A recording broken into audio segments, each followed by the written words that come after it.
Assalamualaikum warahmatullahi wabarakatuh. Selamat pagi anak-anak Bu Ani. Bu Ani mau mendengarkan suara semangat dari anak-anak. Selamat pagi, pagi, pagi.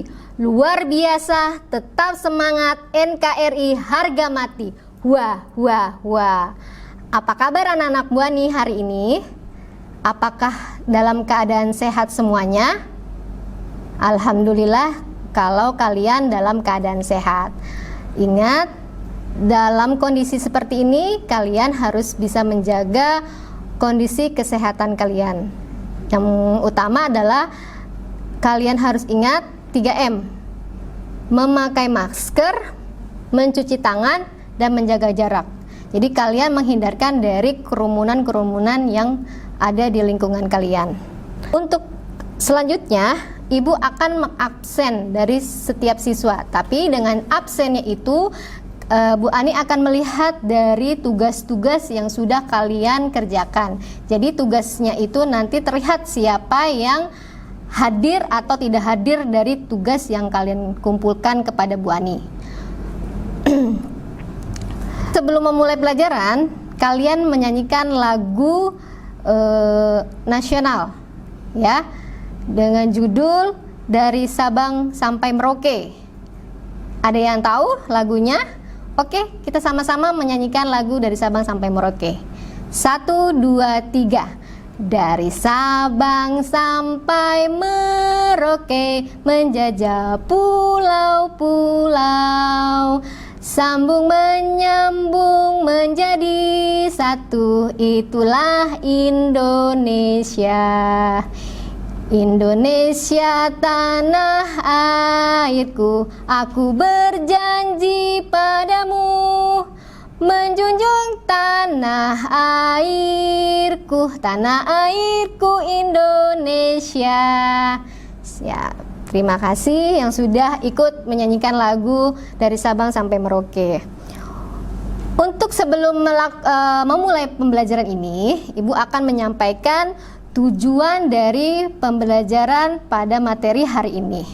Yang pertama adalah mendeskripsikan keberagaman masyarakat Indonesia. Yang kedua, menganalisis faktor-faktor penyebab keberagaman masyarakat Indonesia. Yang ketiga, mendeskripsikan keberagaman suku dalam masyarakat Indonesia. Keempat, kalian bisa menyusun laporan hasil telaah keberagaman suku, agama, dan kepercayaan dalam Bingkai Bhinneka Tunggal Ika. Yang kelima, kalian bisa menyajikan laporan hasil telaah keberagaman suku, agama, dan kepercayaan dalam Bingkai Bhinneka Tunggal Ika. Itu tujuan yang harus kalian setelah pembelajaran ini kalian bisa memahaminya. Kemudian selanjutnya kalian bisa melihat dari gambar yang Ibu punya di sini. Nanti kalian lihat. Jadi kamu bisa menebak gambar apakah ini, ya. Oke, ini gambar apa? Ayo tebak. Ini marilah kita lihat beberapa gambar di bawah ini. Kamu lihat di sini ada suku apa? Ya, betul. Di sini adalah ada gambar suku Dayak. Ya, ya, oke. Kemudian siapa lagi yang bisa menebak? Nah, ini ada gambar apa? Ya, benar. Di sini adalah ada gambar dari suku Bali. Kalian bisa lihat di sini. Nah, kemudian di sini juga ada gambar orang sedang bersembahyang. Kalian bisa tebak di sini adalah beragama apakah dia? Coba, siapa yang bisa tebak? Oke, iya benar. Itu adalah gambar dari agama Hindu. Dia ada beberapa orang melakukan atau sembahyang di tempat agamanya tersebut atau di agama Hindu apa? Kamu bisa tahu. Kemudian setelah kamu lihat gambar tadi, ada suku Dayak, ada Bali, kemudian ada Hindu, ya. Kalian bisa tahu kita ini sedang membahas tentang materi apa? Ya. Siapa yang tahu? Ya, benar. Kita akan membahas pada hari ini adalah tentang keberagaman suku, agama, ras, dan antar golongan dalam bingkai Bhinneka Tunggal Ika. Kemudian dari materi itu ada yang namanya keberagaman dalam masyarakat Indonesia. Itu poin yang pertama yang harus kita pelajari hari ini. Di sini dikatakan bahwa bangsa Indonesia adalah bangsa yang besar, terdiri dari 34 provinsi dengan ribuan pulau yang ada di dalamnya.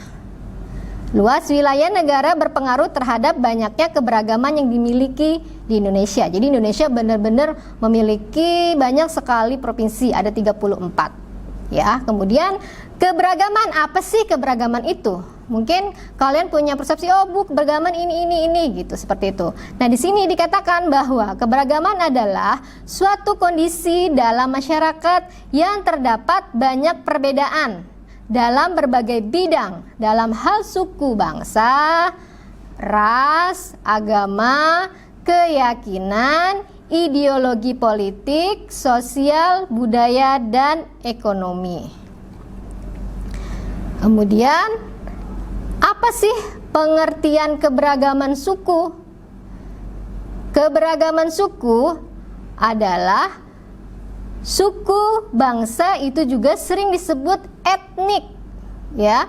Suku bangsa merupakan gabungan sosial yang dibedakan dari golongan-golongan sosial karena mempunyai ciri-ciri paling mendasar dan umum berkaitan dengan asal-usul, kemudian tempat asal serta kebudayaan. Jadi itu ciri-ciri yang harus dimiliki dari suku tersebut. Jadi nggak semuanya sama. Jadi terlihat dari ciri-ciri itu ada usul-usul, tempat asal serta kebudayaan.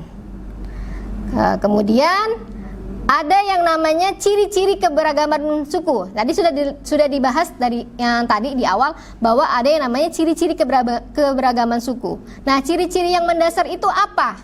Yang ada dalam suku. Jadi satu persatu suku itu tidak semua sama. Jadi yang menciri-cirikannya adalah satu, bahasa daerah. Yang kedua, adat istiadat. Yang ketiga, sistem keberabatan. Yang keempat, kesenian daerah. Dan yang kelima adalah tempat asal. Jadi tidak semuanya sama. Misal ada suku Sunda. Nah, dari itu bahasa daerahnya apa? Nggak mungkin kan suku Sunda bahasa daerahnya Jawa, seperti itu. Kemudian adat istiadatnya seperti apa? Kemudian lagi sistem kekerabatannya, keseniannya, baju daerahnya, seperti itu. Jadi dibedakan dari ciri-ciri tersebut, ya. Nah, di sini dikatakan ada beberapa suku bangsa di Indonesia, asal daerah tempat tinggal antara lain. Karena kita banyak sekali ya suku yang ada di Indonesia. Salah satunya adalah Sumatera, Pulau Sumatera. Ya, itu Pulau Sumatera itu terdapat suku apa aja? Coba, yang siapa yang tahu? Itu ada Aceh, suku Gayo, Alas, Batak, Minangkabau, Melayu, seperti itu. Jadi itu dari suku atau Pulau Sumatera, terdapat pada suku-suku yang tadi Bu bacakan. Yang kedua, di Pulau Jawa terdapat ada suku Jawa, suku Sunda, Baduy, kemudian lagi ada Samin. Nah, itu yang terdapat pada Pulau Jawa. Kemudian di Kalimantan ada suku Dayak. Di Sulawesi ada suku Bugis, ada Manado, ada Gorontalo, kemudian juga ada Makassar. Itu yang terdapat pada Sulawesi atau suku Sulawesi. Yang berikutnya Maluku. Dari Maluku itu ada Ambon, ada Sangir, ada Taulat, dan ada Ternate. Kemudian di Bali ada di Bali dan Nusa Tenggara itu ada Bali, Lombok, Bima, dan Timur. Kemudian dari Papua. Di Papua itu ada suku Asmat dan Dani. Itu adalah berbagai macam dari suku-suku yang ada di Indonesia. Jadi banyak sekali karena memang negara Indonesia itu negara paling kaya. Dia memiliki banyak keberagaman. Salah satu yang tadi Ibu bacakan adalah keberagaman suku, ya. Kemudian selanjutnya itu ada yang namanya keberagaman agama. Kalian tahu pasti bahwa di negara kita itu banyak sekali agamanya atau beragam agamanya, macam-macam. Yang kalian tahu ada berapa agamanya? Pertama apa? Islam. Kedua, Katolik, Protestan, Buddha, Hindu. Satu lagi apa? Konghucu. Jadi ada Konghucu ya. Jadi ada 6. Ini adalah 6 agama yang diakui di Indonesia. Ada 6. Satu Islam, Katolik, Protestan, Hindu, Buddha, dan Konghucu. Kemudian di sini ajaran agama Islam dibawa oleh pedagang Gujarat dan Parsi Selatan abad ke-13. Jadi itu ada macam-macam dari sejarahnya. Kemudian ajaran agama Hindu dan Buddha dibawa oleh bangsa India yang sudah lama berdagang dengan Indonesia.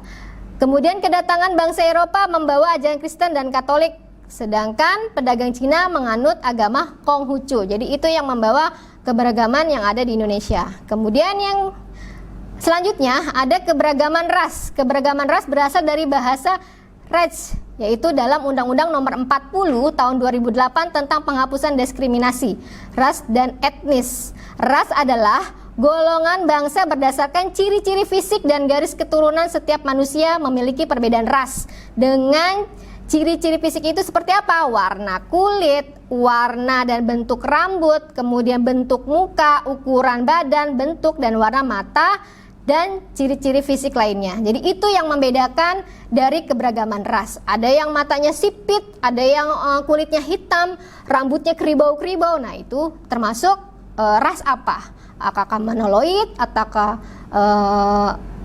ras yang lain seperti itu. Jadi itu keberagaman ras. Kemudian yang terakhir adalah keberagaman antar golongan. Di mana di sini dalam sosiologi ada lapisan masyarakat disebut stratifikasi sosial atau disebut juga kelas sosial. Ada berperbedaan kelas dalam lapisan masyarakat yang menyebabkan terjadinya penggolongan kelas-kelas secara bertingkat. Ada kelas tinggi, ada kelas rendah, kemudian ada kelas tinggi, kelas sedang, dan kelas rendah. Keberagaman antar golongan tidak boleh menyebabkan terjadinya perselisihan dan perpecahan di masyarakat meskipun berbeda-beda golongan, namun seluruh warga negara hidup dalam satu ikatan yang kuat, tanah air Indonesia. Semboyan Bhinneka Tunggal Ika yang merupakan ciri-ciri bangsa Indonesia harus dilestarikan dan dijadikan dasar bagi persatuan dan kesatuan. Jadi kalau misalkan kita menemukan perbedaan, misalkan si A orang tuanya pekerjaannya seperti ini, si B orang tuanya pekerjaannya seperti ini, ya kita tidak boleh membedakan. Kita harus saling menghargai, saling menghormati, saling menyayangi seperti itu ya. Jadi itu tidak boleh seperti itu. Jadi harus satu kesatuan karena kita memiliki simbol adalah Bhinneka Tunggal Ika. Seperti itu. Dari itu kamu bisa lihat buku paket yang ada kamu pegang itu adalah di halaman 87. Di situ ada tentang keberagaman suku dan keberagaman agama. Ya, kamu bisa lihat di situ. Kamu lihat bukunya, buku paketnya di halaman 87. Ya, dilihat di situ. Ada soal-soal yang harus kamu kerjakan. Jadi dilihat, tadi sudah Ibu jelaskan dari keberagaman suku, keberagaman agama, ras, dan keberagaman antar golongan. Jadi kamu bisa buka, kamu cari keberagaman apa yang kamu sudah tahu. Kemudian setelah kamu sudah menyelesaikan atau mengerjakan tugas itu, kamu bisa mencari hasil dari laporan informasi yang sudah kamu kerjakan tadi, ya. tugas-tugas yang tadi yang sudah Bu Ani kasih. Nah, sebagai penutup, Ibu hanya untuk menyampaikan atau menyimpulkan dari pembelajaran hari ini tentang pembelajaran keberagaman suku, agama, ras, dan antar golongan dalam bingkai Bhinneka Tunggal Ika.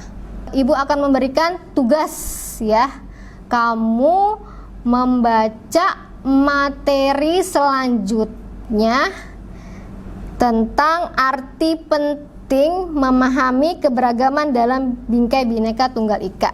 Jadi kamu membaca materi selanjutnya dari apa yang sudah Bu Ani jelaskan, dari yang poin keberagaman suku, agama, ras, dan keberagaman antar golongan. Nanti kamu bisa baca kembali, udah Bu Ani kasih tugas. Nah, tugasnya nanti Bu Ani tunggu hasil laporannya melalui WA. Ya, nanti foto kamu kirimkan itu sebagai hasil bahwa kamu mengikuti pembelajaran hari ini. Oke, demikianlah untuk pembelajaran hari ini. Semoga apa yang Ibu sampaikan dapat dipahami dan bermanfaat buat kita semua. Mari kita akhiri pembelajaran hari ini dengan mengucapkan Alhamdulillah. Sekian, terima kasih. Assalamualaikum warahmatullahi wabarakatuh.